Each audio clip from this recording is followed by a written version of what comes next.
Alléluia. Alléluia. La gloire de quelqu'un arrive. La gloire de quelqu'un arrive. La vie arrive dans la vie de quelqu'un. Il y a un nouveau monde qui arrive pour quelqu'un. Je suis venu t'annoncer ce soir qu'il y a une nouvelle lune qui va souffler sur ta vie. Nous allons adorer le Seigneur. Je reconnais. Est-ce qu'il me reconnaît? Chaque fois tu te poses des questions. Si tu es là, approche. On va prier pour toi rapidement. Tu te poses des questions. Tes questions n'ont pas de réponse. Si tu es là, approche rapidement. On va prier pour toi avant de continuer. Alléluia. Est-ce que tu peux acclamer le Seigneur? Je veux voir ta gloire. Seigneur, je veux voir. Seigneur, je veux voir ta gloire. Écoute-moi, ma soeur. La Bible dit qu'une mère peut abandonner son enfant. Un père peut abandonner son enfant. Mais le Saint-Esprit de Dieu n'abandonne pas ses enfants. Le Saint-Esprit de Dieu n'abandonne pas ses enfants. Il reconnaît qui tu es. Il dit depuis que tu étais dans le sein de ta mère, il te connaissait. Il te connaissait. Il te connaissait. Laisse simplement ton cœur ouvrir pour lui. Et tu vas voir ce qu'il va faire pour toi. Je t'annonce une nouvelle lune, ma soeur. Le Saint-Esprit va faire de grandes choses pour toi. Tes larmes qui ont coulé ne vont plus couler. Tes larmes qui ont coulé ne vont plus couler. Il s'est rappelé de toi. Il a vu que tu souffrais. Et il aime ceux qui souffrent et qui crient à lui. Il dit, invoque-moi et je me souviendrai de toi. Le Saint-Esprit est là. Il s'est rappelé que tu as travaillé dans sa maison. Il s'est rappelé que tu t'es levé pour lui. Il va se souvenir de toi. Que le chagrin qui se trouve dans ton cœur quitte maintenant au nom de Jésus. Les larmes que tu as coulées vont se changer. Je t'annonce que tu auras des larmes maintenant dans l'église. Ces jours qui arrivent sont des jours de joie pour toi, ma soeur. Des jours de joie, ma soeur. Des jours de joie, ma soeur. Tes enfants seront dans l'abondance. Ta famille sera dans l'abondance. Le Seigneur s'est levé pour toi. Il se rappelle de toi. Les sorciers qui se lèveront contre toi vont tomber. Ils vont tomber. Personne ne pourra contre toi. Ceux qui se confient en l'Éternel, l'Éternel relève leur tête. Et il va relever ta tête. Et il va te positionner. Il va te positionner. Il va te positionner. Alléluia. Je me fais maintenant au règne du mal dans ta vie au nom de Jésus. Je me fais au malheur dans ta vie au nom de Jésus. La souffrance profère maintenant ce soir. La souffrance profère ce soir. Tout ce qui t'empêchait de servir le Seigneur tombe ce soir. Au pied de la croix. Au pied de la croix. Il a dit c'est dans l'assemblée des saints que je dépose ma bénédiction. Le Seigneur est là pour toi ce soir. Tes nuits ne seront plus agitées. Écoute-moi très bien. Tes nuits ne seront plus agitées. Le Saint-Esprit est avec toi. Il a libéré pour toi une onction de joie. Une onction de joie. Attache-toi à lui. Fais-lui confiance. Mets ta confiance en lui. Mets ta confiance en lui. Tu doutes souvent. Ne doute pas, ma soeur. Le Seigneur n'aime pas qu'on doute. Donne-lui la main. Il va t'attraper. Fais de lui comme un enfant. Fais comme si tu étais un enfant. Et il va te conduire. Alléluia. Alléluia. Acclame le Seigneur. Acclame le Seigneur.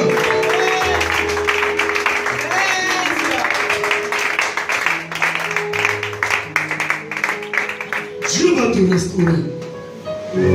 Tu as 3 mois pour que la bénédiction de Dieu arrive grandement dans ta vie. Et les gens seront étonnés. Ta famille dira, mais ton Dieu est puissant. Ton Dieu est puissant. Tes amis te verront. Et tes amis diront, mais qu'est-ce qu'elle a, Seigneur? Quelle grâce! Nous allons rester dans le même élan et nous allons prendre notre Bible dans le livre de Genèse au chapitre 27. Genèse chapitre 27. Genèse chapitre 27. On va aller rapidement. Normalement, c'est tout le chapitre, mais je vais lire 2, 3 versets et on va continuer. Je lis la parole de Dieu. Isaac devenait vieux et ses yeux s'étaient affaiblis au point qu'il ne voyait plus. Alors il appela Ésaü, son fils aîné, et lui dit, mon fils. Il lui répondit, me voici. Isaac dit, voici donc je suis vieux. Je ne connais plus le jour de ma mort. Maintenant donc je te prie, prends tes armes, ton carquois et ton arc. Va dans les champs et chasse-moi du gibier. Fais-moi un mec comme j'aime et apporte-le-moi à manger, afin que mon âme te bénisse avant que je meure. Je vais directement au verset 46. Rebecca dit à Isaac, je suis dégoûté de la vie à cause des filles de Heth. Si Jacob prend une femme comme celle-ci, parmi les filles de Heth, parmi les filles du pays, à quoi me sert la vie? Que la parole de Dieu soit bénie. Seigneur, nous voici encore rassemblés. Nous croyons, Seigneur, que c'est dans ta parole que se trouve la vie Zoé, la vie en abondance, la vie qui rajeunit, la vie qui transforme, la vie qui guérit, Seigneur. Ce soir, nous voici, Père. Transforme-nous au travers de ta parole. Transforme-nous au travers de ta parole. Donne-nous de nous appuyer sur ta parole et que cette parole nous sorte d'ici, restaurée au nom de Jésus. Que lorsqu'on va sortir, Père, que notre visage soit comme le visage de Moïse à la descente de la montagne, Seigneur. Merci, Père, parce que ton esprit nous envahit et nous conduit dans la vérité. Au nom de Jésus, Amen. Acclame le Seigneur Jésus et assieds-toi dans les lieux célestes. Je suis content d'être devant de toi. Dis Amen avec moi. Toi aussi, je sais que tu es content d'être là. Dis Amen. Amen. Ce soir, nous allons parler d'un thème très très important pour les enfants de Dieu. Alléluia. Alléluia. Un thème très très important pour les enfants de Dieu. Et ce thème-là fatigue beaucoup d'enfants de Dieu.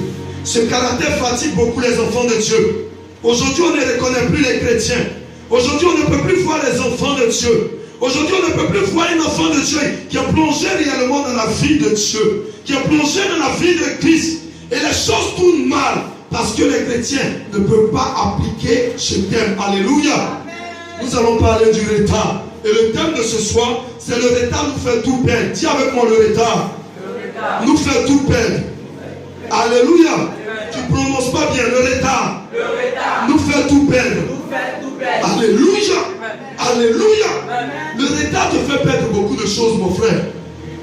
Le retard de la vie spirituelle te fait perdre beaucoup de choses, ma soeur. Dans la vie avec Christ, ce n'est pas le retard. La vie avec Dieu, ce n'est pas le retard. Et j'ai pris ce thème pour t'expliquer quelque chose. Nous sommes ici en train de parler de Isaac. Isaac est le fils de la promesse. Le fils d'Abraham, en qui Dieu a laissé une promesse. Et Isaac a fait 2 enfants, des jumeaux. Celui-là qu'on appelle Ésaü. Dis avec moi Ésaü. Dis avec moi Jacob. Isaac a eu 2 enfants qui sont sortis le même jour. Ésaü et Jacob. Ce sont des jumeaux. Et quand ils sont venus, avant qu'ils ne viennent, leur mère s'appelle Rebecca. Et le père d'Isaac, je t'annonce que c'est Abraham. Alléluia. Alléluia. Abraham, le père de la foi. Et il a pris pour belle-fille, sa fille venant de la maison de sa mère, de son beau-père plutôt. Et il lui a donné pour femme à son fils. Elle s'appelait Rebecca. Et Rebecca a fait 2 enfants, Ésaü et Jacob. Et quand les 2 naissaient, Ésaü est sorti d'abord. Il était roux. Dis avec moi roux. Et Jacob l'a suivi ensuite. Jacob a attrapé le talon d'Ésaü. Mais Jacob, son nom veut dire supplanteur, voleur. Et à cause de ce nom-là, il a fait beaucoup de choses à son frère. Alléluia. Il a fait beaucoup de choses. Le passage que j'ai pris, Ésaü était chasseur. Il est né et il a appris le métier de chasseur. Leur père Isaac est devenu vieux. Et Isaac lui a dit, va au champ, prends ton carquois, prends tes armes et chasse-moi du gibier et apporte-le-moi, prépare pour que je mange et que mon âme te bénisse. Alléluia. L'âme de Dieu va te bénir ce soir. Dieu va te bénir ce soir. Si tu fais des choses que Dieu veut, Dieu va te bénir ce soir. Je veux dire à quelqu'un que avant que Dieu ne te bénisse, il va te demander une chose. Dis Amen. Dieu ne bénit pas quelqu'un comme il le veut. Il demande d'abord que tu fasses quelque chose avant qu'il ne te bénisse. Voilà le cas d'Ésaü, que son père envoie. Va au champ, chasse-moi du gibier et apporte-le-moi. Quand je mangerai, je serai rassasié, alors je te bénirai. Et pendant ce temps, Jacob était à la maison. Jacob était auprès de sa mère. Lui, il ne bougeait pas. Il est toujours auprès de sa mère. Dis avec moi, une maman. Une maman. La mère de Jacob s'appelait Rebecca. Jacob était toujours auprès de sa mère. Mais Ésaü allait au champ. Et pendant que le père Isaac était en train de parler à Ésaü, la mère a entendu. Et dès que Ésaü a bougé, il est allé au champ. La mère est venue voir le fils Jacob. Voilà ce que ton père dit. Mais moi, je veux que véritablement la bénédiction soit à toi. Alléluia. Alléluia. Alors voici ce que tu vas faire. Va prendre quelque chose rapidement dans le pâturage et viens, on va préparer. Tu vas aller donner à ton père et la bénédiction va t'appartenir. Qu'est-ce que je veux t'expliquer ici, ma soeur? Qu'est-ce que je veux t'expliquer ici, mon frère? Ésaü a eu la révélation. Son père lui a donné la révélation. Va au champ, prends ton carquois, prends tout ce que tu as et fais, attrape du gibier, apporte-le-moi. Et pendant ce temps, Ésaü a commencé à marcher sur le chemin. Il pensait que tout était pour lui. Il pensait que la bénédiction lui appartenait. Il pensait qu'il avait tout. Il pensait que, dès la prophétie est sortie, il peut prendre tout son temps et la bénédiction lui va lui appartenir. Jacob s'est précipité. Jacob s'est précipité. Jacob s'est précipité. Et il allait voir dans le pâturage. Il a pris le bouton qu'il fallait. Sa mère a préparé. Et elle allait donner à son père. Il a dit à sa mère, mais maman, Ésaü est venu. Moi je ne suis pas venu. Qu'est-ce que je fais? Elle dit, ne t'inquiète pas. Voilà ce qu'on va faire. Je vais prendre l'habit de Ésaü et on va mettre ça sur toi. Comme ça, quand ton père va te toucher, il saura que c'est Ésaü. Dans cette parole, dans ce passage-là, je vais dire à quelqu'un qu'une mère est importante. Je vais dire à quelqu'un qu'une mère est importante. Je vais dire à quelqu'un ce soir qui avait brisé sa communication avec sa mère, que ce soit ta mère légitime, que ce soit ta mère spirituelle. Il faut rétablir cette communication. Il faut rétablir cette communication. Car celui qui a une mère a un remède. Le père peut bénir, mais c'est la mère qui protège la bénédiction. Le père peut bénir, mais c'est la mère qui protège la bénédiction. Alléluia. Alléluia. Alors, Jacob a fait ce que sa mère a dit. Et ils ont tout manigancé. Il allait donner à son père. Quand son père l'a vu, il dit, qui es-tu? Parce qu'il ne voyait pas bien. Il dit, c'est moi Ésaü. Le père a reconnu. Il dit, ça c'est la voix de Jacob. Et quand il a touché Jacob, il dit, c'est la peau de Ésaü. Alléluia. Et le père mangeait du plat de son fils. Ce n'est pas son fils Jacob qui avait préparé. C'est la mère qui avait préparé. Une mère connaît les plats du père. Une mère connaît les plats du père. Une mère connaît les plats du père. Si tu as un problème avec ton père, confie-toi à ta mère, car elle connaît les secrets de la famille. Elle connaît les secrets du père. Elle est capable de toucher là où le père a mal. Elle connaît là où elle peut toucher. Et le père sera tranquille dans son âme. Alléluia. Alléluia. Alors, le père mangeait et il a béni son fils Jacob. Ce n'était pas Jacob. Ce n'était pas Ésaü. C'était Jacob. Il a béni. Et dès qu'il a fini de bénir, Jacob est parti. Ésaü, pendant sur le chemin, il marchait. Mon père va me bénir. Mon père va me bénir. J'ai la bénédiction. J'ai tout ce qu'il faut dans ce monde. Mon père va me bénir. Et il a pris tout son temps. Il est venu. Le père a déjà lancé les paroles de bénédiction à son fils Jacob. C'est fini. Il vient, il prépare. Il se va donner à son père. Son père dit, qui es-tu? Alléluia. Qui es-tu? Il dit, c'est moi Ésaü. Le père dit, j'ai déjà donné. J'ai déjà donné la bénédiction. J'ai déjà béni quelqu'un qui s'est fait passer pour toi. Le retard fait perdre Ésaü. Le retard a conduit Ésaü à l'enfer. Le retard a conduit Ésaü dans une transformation de sa vie négativement. Le retard a malmené Ésaü. Le retard a détruit la destinée d'Ésaü. Parce que par la suite, tu vas comprendre que Ésaü était obligé de se soumettre à son fils, à son frère Jacob. Ésaü était obligé de se mettre en part de son frère Jacob. Pourquoi? Parce que le père a déjà béni Jacob. Je veux dire à quelqu'un ce soir, qu'est-ce que tu fais dans la maison de Dieu? Qu'est-ce que tu fais dans la maison de Dieu? Les cultes, les soirs sont à quelle heure? 18h30.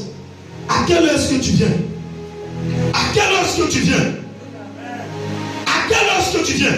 Ce que tu ne sais pas, une prophétie peut être donnée. Une prophétie peut être donnée. Mais celui qui se tient dans la maison de Dieu, celui-là, il peut prendre la bénédiction. Et toi qui as reçu la prophétie, tu n'auras pas la bénédiction. Pourquoi? Parce que tu es dans un retard dans la maison de Dieu. Tu viens en retard dans la maison de Dieu. Ce n'est pas normal que les enfants de Dieu soient en retard. Et tous les jours, tu chasses les sorciers. Tous les jours, tu chasses les sorciers. Le vrai sorcier, c'est toi. Parce que tu es en retard dans la maison de Dieu. Dieu n'aime pas les gens qui sont en retard. Si tu es en retard, mon frère, tu es en retard, ma soeur, Dieu ne te donnera rien. Dieu ne te donnera rien. Tu es en retard partout. Dans la délivrance, tu es en retard. Dans l'intercession, tu es en retard. Dans les choses de Dieu, tu es en retard. Mais Dieu t'attend pour élever ce monde. Dieu attend cela pour élever ta famille. Mais tu es en retard partout. Ça fait combien de temps tu es dans cette église? Un chrétien, ça s'élève. Chaque année, on doit voir une gloire en gloire. Chaque année, on doit voir que tu prospères. Quand on te regarde et puis on regarde le pain, il n'y a pas de différence. Il n'y a pas de différence. Parce que tu es en retard. Souvent même tu as peur de passer devant les païens. Pourquoi? Parce que quand tu regardes ta vie et puis tu regardes leur vie, pour eux-mêmes est mieux que pour toi. Comment tu peux t'appeler chrétien et pendant ce temps tu es en retard? Toutes les fois que tu vas venir en retard dans la maison de Dieu, Dieu te regarde. Les anges ils sont là. Toutes les fois avant, une heure avant le culte. Quand est-ce que tu vas te lever pour venir intercéder? Quand est-ce que tu vas te lever pour venir chanter pour Dieu? Est-ce que tu connais la gloire qui se trouve dans les chants? Tu connais la gloire qui se trouve dans la louange? David pouvait louer Dieu. David pouvait chanter Dieu. David pouvait lever la voix pour dire à Dieu, Seigneur, je me déshabille. Parce que je sais que dans les chants, il y a beaucoup de choses qui peuvent m'être données. Frère, tu ne t'es pas encore levé.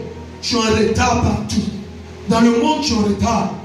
Dans Dieu, tu es en retard. Ce n'est pas normal. Touche ton voisin, dis-lui, ce n'est pas normal.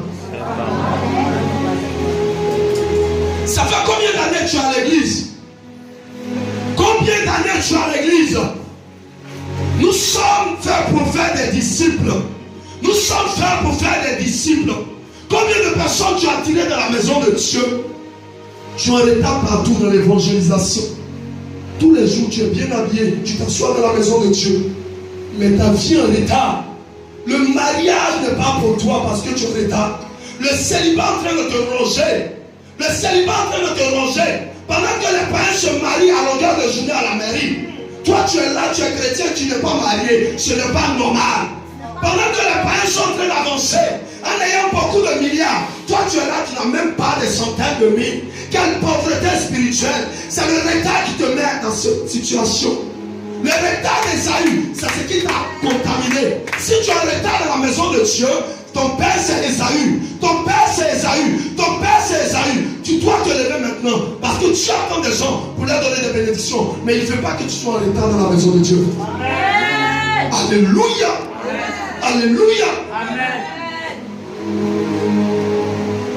Chrétien d'aujourd'hui, tu as chassé les démons. Beaucoup. Sorciers. Mais aujourd'hui, tu vas chasser l'esprit du retard. Tu vas chasser l'esprit du retard. Je t'ai dit à d'emblée qu'il y a une gloire qui arrive sur ta vie. Il y a une gloire qui arrive sur ta vie.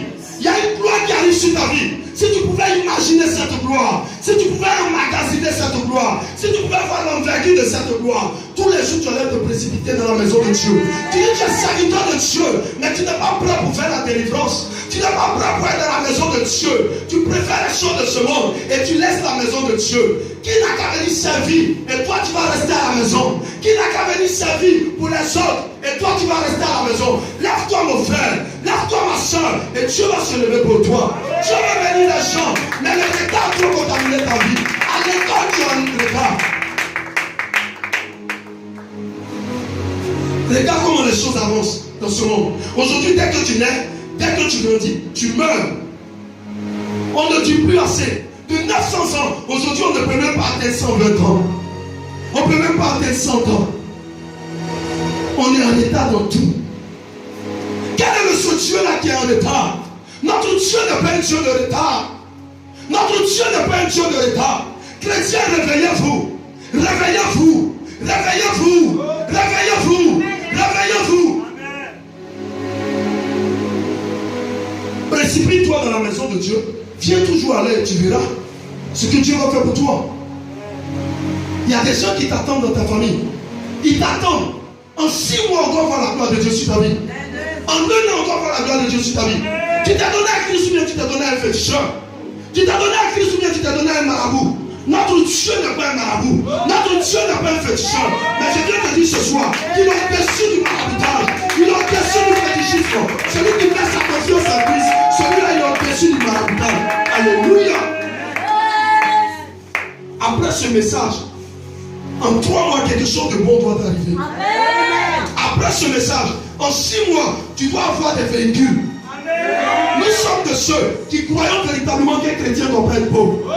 Lors d'une évangélisation, il y a un frère qui me disait comme ça, Christ n'était pas pauvre. Je dis, toi tu ne connais pas la parole de Dieu. Non, Jésus n'était pas pauvre. Si Jésus était pauvre, comment il faisait puis nourrissait 5000 personnes? Si Jésus était pauvre, comment il faisait puis nourrissait 4000 personnes? Jésus n'était pas pauvre. Si tu dois t'appeler Jésus, alors toi aussi tu seras riche. Il se fait pauvre afin que nous soyons riches. Si tu ne connais pas cette valeur, tu vas rester là et tu vas tuer à l'église. Les bancs de l'église, tu vas les chauffer jusqu'à ta mort. Chaque chrétien, ça fait combien d'années? Ça fait combien d'années? C'est les païens qui roulent dans les Toyota, les derniers Toyota, les Mercedes. Comment je vois ça, ça me fait mal. Comment je vois ça, ça me fait mal. Nous aussi, on doit nous suivre. Nous aussi, la motard doit nous accompagner. Le président doit s'incliner devant nous. Le président doit s'incliner devant nous. Ah non, c'est les hommes de Dieu qui positionnaient le président. Aujourd'hui, on n'a plus maintenant, comment on appelle? On ne peut plus maintenant, comment je peux appeler ça? On n'a plus le respect pour les hommes de Dieu. Ah oui. Où sommes-nous? Où sommes-nous? Cette génération-là, elle doit relever le défi. Elle doit relever le défi. En tout cas, moi, ma génération, c'est moi qui positionnerai les présidents qui vont venir. Si tu es dans ce même cas avec moi, attends le Seigneur.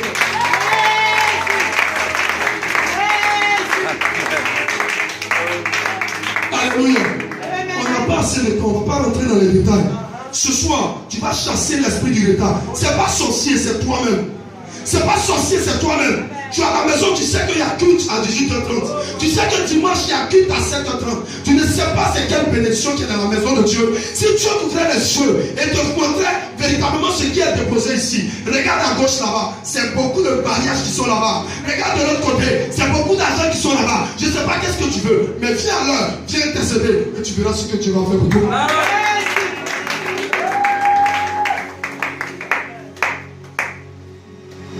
Il faut que l'esprit du retard te quitte. Si c'est un héritage spirituel qu'on t'a donné, il faut que ça se brise. Il faut que ça se brise. Tu n'es pas loin de l'église, mais c'est toi qui viens à la dernière heure. Fais attention. Viens à l'heure et tu vas voir la gloire de Dieu sur ta vie. Tu vas voir la gloire de Dieu sur ta vie. Ceux qui viennent à l'heure ne sont pas bêtes. Ils ne sont pas insensés. Ils savent ce qu'ils cherchent. Qu'est-ce que tu cherches dans la maison de Dieu? Alléluia. Alléluia. Tu n'acclames pas bien. Alléluia. Nous allons finir avec l'exhortation. Tu vas te lever. On va commencer à prier le Seigneur. Touche ton voisin. Dis-lui, ne me dérange pas.